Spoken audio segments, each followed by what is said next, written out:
Този самолет изчезна и кацна 37 години по-късно, но краят на тази история е още по-интригуващ. Самолетът е излетял от Ню Йорк през 1955 година с 57 пътници на борда и е трябвало да отиде в Флорида, в Майами. Това бил нормален полет за всички в самолета, докато не се случило нещо, което променило деня и живота им завинаги. Изведнъж полетът на Pan Am 914, това било името му, изчезнал от радарите и никой в контролната зала не успял да се свърже с пилота. Изглеждало почти сякаш самолетът току-що бил откраднат или дори че никога не е съществувал. След това изпратили екипа на полетите да потърсят самолета, но не го намерили и предположили, че се е случило най-лошото.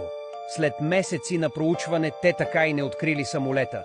Така че предположили, че самолетът се е повредил и се е разбил в океана, без да оставя никакви доказателства.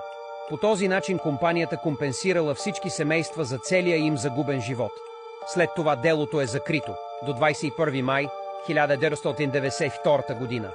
Тоест 37 години по-късно, когато ръководителите на полети на летище в Венецуела видяли нещо странно да се появява в небето. Абонирайте се за втора част.